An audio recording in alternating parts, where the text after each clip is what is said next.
my powerful posse, and welcome back to my channel, Purple RX. It is your girl, Renata, your friendly and resourceful PharmD, here to help you navigate this whole health and wellness world with all this vast information to figure out what exactly works for you. Because remember, you aren't for everything, and everything is not for you. So today we're going to do a little something different. I don't know what day I'm going to post this, Thursday, Tuesday, whatever. It's not going to be Monday, Wednesday, or Friday. So we're going to go into something that I really love, that's something truly I'm passionate about, which is why I went into some minerals, which is why I go in talk about cannabis, plant medicine. Because without plant medicine, cannabis is a part of plant medicine. Minerals are a part of plants. All these things come full circle. All these things are important for our body to be at its best, for it to thrive, survive, get through whatever it needs to get through, and go and do whatever it needs to do so we can give our best. Because if our body's not at our best, how are we going to give our best to anything else? Trust, I know. Being down is not the greatest thing to do. So just a little bit of history. Of course, this is the oldest and most original form of medicine and healing. God didn't just put these plants on the earth for no reason. It wasn't just for beauty in our eyes. It was to help us heal and help us to understand what we're in so that we can use them to give ourselves nutrients, vitamins, minerals, everything that we need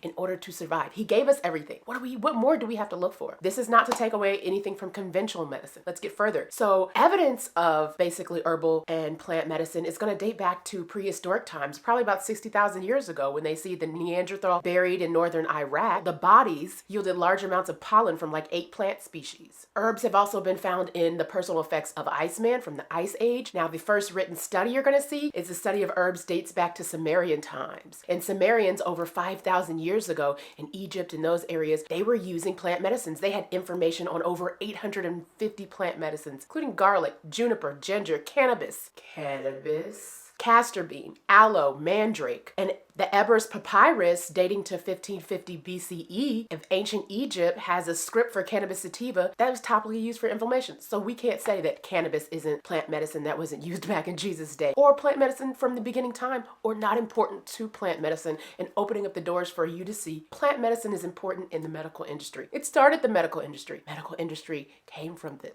Herbs in Ayurvedic medicine were seen as early as 4000 BCE. Now, also in China, the herbalism of China were found in archaeological sites of the Bronze Age, which was during the Shang Dynasty. They had records of like 365 medicinal plants used. So you can't sit here and say, oh, plants are not that important, or they're not that important to health. I don't care, to health or medicine. I don't care what kind of doctor you are. Plants are essential to your business. Plants are used to derive the medicines that you prescribe. So a lot of the medicines that you prescribe are based off of plants. Come on. So we can't say that, we can't deny it, and we can't act like herbal medicine is not medicine, and naturopath and natural medicine are not real medicine when they are. They're just getting down to the nitty gritty. They're getting down to the baseline of the start of it. So at this point in time, there are over 50,000 to 70,000 plant species that have been used at one time or another for medicinal purposes. So like, we can't sit here and act like they're not. And remember, plants is food and medicine. That cilantro that you're taking, that you're eating, that watercress, parsley, chives, those are also plants, and they give flavor to foods, and they add so much great things to foods and give you so much nutrition. But they also allow for healing and allow to give your body the nutrients it needs in order to heal itself and do what it needs to do. And again, we cannot deny plants are a part of medicine. Conventional medicine still makes use of about 500 or more herbs, although whole plants are rarely used. So most of the time in conventional medicine, what they do is they isolate part of the plant, the potent part that they need, the active ingredient. That's why when you see your medicine, they'll be like active ingredient so-and-so, active ingredient pseudoephedrine, active ingredient whatever. You'll see the active ingredients, and most of those active ingredients, a lot of them come from plants, or that come from potent plants, helping you to get that active ingredient. So think about cocaine comes from the cocoa plant, or even opium. Opium plants, they're going to produce morphine, hydromorphone, oxycodone, hydrocodone. That's all coming from the opium plant. And those are also important for us to see, that maybe having those with just the active ingredient is not necessary. Because think about this, biomedicine still relies on plants rather than the lab for at least 25% of their meds. And that has been shown to be one of the most effective out of the conventional meds. So that's anti-malarial drug quinine, digoxin, which is coming from digitalis, ephedrine, which you'll see in most over-the-counter in allergy meds, cold meds, and all those meds, you will find ephedrine. So medicinal and whole plants offer not just pharmaceutical benefits, not just that active ingredient that's going to do the job that you needed to do to decrease the blood pressure, to do whatever active thing it's trying to do, but it also gives the support the body needs to regain good health. So it gives the vitamins and the minerals that come from the ground if properly grown and in the proper place and extracted properly. It gives those things that are needed for the body not to just do that function of lowering blood pressure, but also maybe strengthening the heart or strengthening other parts of the body in order for the body to work well. And we have to look at plant medicine from a more adding into actual medicine. Stop denying it. Stop acting like an herbalist isn't a medicine person. We have to work in either conjunction, working in conjunction together. Sometimes in the situations you can take plant medicine along with taking your regular prescription. If you look at a lot of herbalists, they tell you not to stop taking the medicine you're taking and to take this into addition and go back to your doctor, and your doctor will see if that's what you're doing, if you're with a herbalist and a regular doctor. But it's all up to you. And a lot of times taking herbals, taking plant meds, as well as eating the right diet is a start, and we need to begin and where we need to start changing our brains and changing our minds, especially in the Black community, to see that what we eat and what we intake into our bodies is going to be an integral part of our whole health, mental health, physical health, emotional health. Those are all a part of. Foods are going to help with that. Foods are going to help regulate emotions and help regulate things, as well as mental health and physical health. So it is a full holistic look. Plant meds that they give to the body, they give more benefits than we think. And that's why I've kind of switched into more of an herbal look, because you don't just get the active ingredient. You get the full-on benefits of looking at things. God didn't put this earth here and this soil here for bullshit.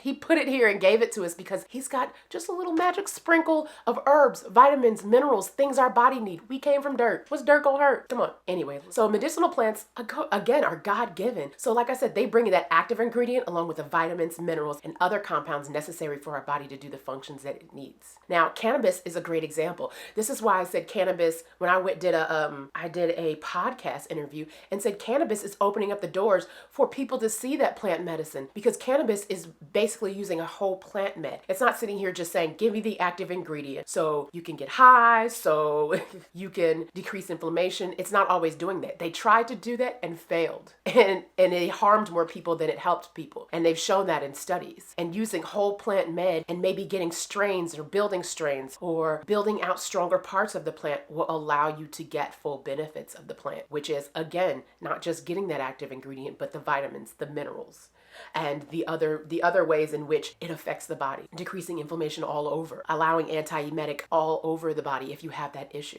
So you're not just hitting one thing, you are taking care of the whole body, not just one part of it. Because a lot of times when you fix that one part, you have not paid attention to another part that may be failing, or that may not be at its best, or that may be missing a nutrient, because you're so focused into that one part or that one thing happening in your body rather than the whole body. The whole body is a system. It works together. It's not like just your heart works by itself. Your heart works together. Your kidneys work together. Blood vessels. All of that works together. So why are we just treating it as one part and not treating and make sure we treat it as a whole? Now, what comes in is the issues of that people have, that doctors have.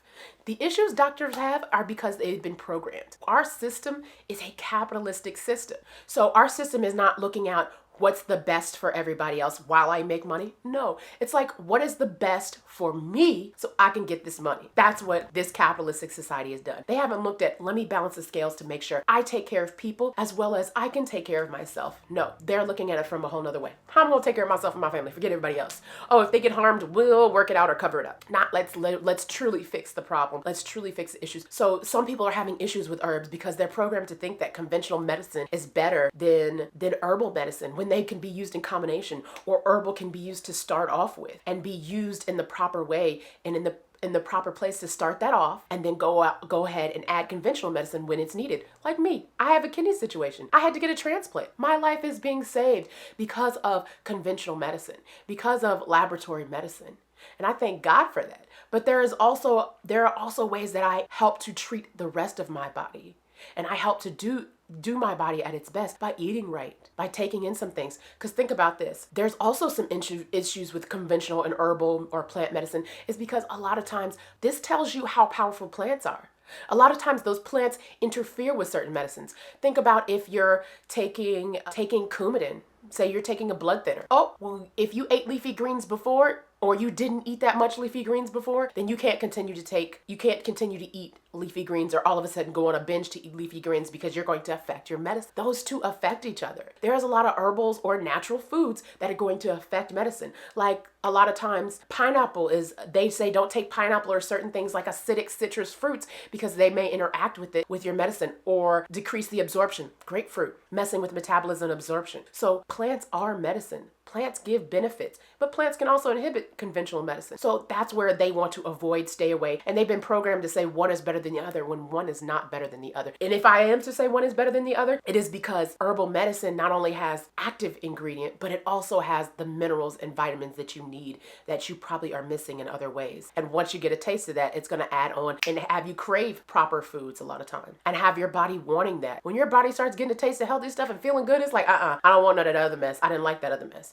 It is just it's a positive feedback loop. And also, you got to think about it. They don't know the full pharmacology. The full pathway is not laid out. And not having full control, like doctors and nurses, that can be hard for people. Not having full control is very hard for people, because you're supposed to be able to control somebody's blood pressure. You're supposed to be able to control somebody's cholesterol. You're supposed to be able to control somebody's inflammation flare up, whatever it is, rather than allowing them to learn their body and them control it and y'all work together in combination of how is their body going to react, because everybody's body is not going to be the same, not going to react the same. Just like in our situation, some people may need to start off with a higher dose than others. Some people need to start off with a way higher dose. Some people are more reactive to certain meds than others, or more reactive to certain herbals than others. So if it's not understood, and in some people, some herbals, they may need more dose of an herbal, or the herbal may not even show the effects and it may not do anything, or some side effects that they say may have, that person may not get with an herbal. So there is no way to control it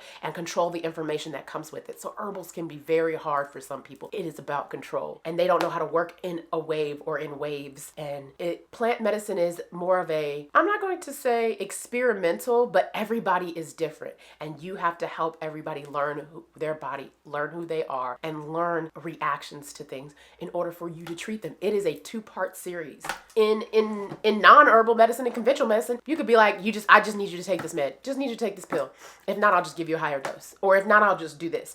Or if you don't take care of yourself, I just do that. If you don't do this, I'll just do this. Well, herbal medicine, it relies on you as a big part to be authentic about your diet, be authentic about what you're taking, be authentic about knowing how your body is reacting to things. And that can be a hard thing. Again, it's a form of control. Then there's another part of control. The FDA can't control plant medicine. It is hard to regulate that. It's hard to regulate it when somebody can grow it in their backyard. It's hard to regulate something coming from other countries or growing in certain places. It's very hard to regulate it. Cannabis was illegal. It was hard to fully regulate it. You could find some, but it's not easy to regulate. It is not going to be something that's easy to regulate, especially if somebody's doing the right extraction. It's going to be a whole lot more to it. Are you doing the right extraction? Are you extracting from the right place? Is it looking right? Are the effects right? Is this just some bullshit powder in a pill? But that can happen with drugs, and they do it anyway. But there is not as much control as they want, and it's not as much money as they want or as they see.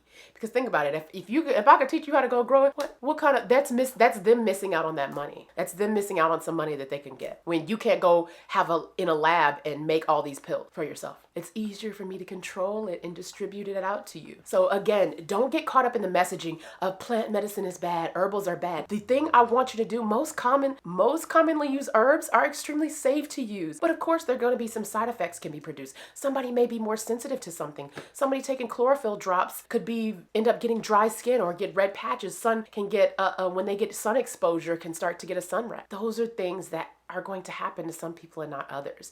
And most of the time, it's either stopping it with one a day, or taking less will reduce those symptoms, or you not have those symptoms at all. And like again, it may not be effective at that first dose, or it may have to take more of a dose. It's more different for every patient, and it's different for every person. What works for me may not work for you. And that also needs to come up in conventional medicine, and that's how they should see things more in conventional medicine. So that is the only thing. If you're going to be in herbal medicine or plant medicine, you should do that under the guidance of somebody who knows, an herbalist, me who has studied herbs as well as studied conventional medicine, other people who are naturopaths, who have gone down it is okay to go through those people and to look at it through those people and know that you are a part of this, and you have to take also part responsibility in plant medicine. So their serious side effects are very rare. Yes, some people have died. Some people have died maybe because they haven't decided to take it. Some people have died because you don't officially know what it was. There could be a combination of that and something else they took without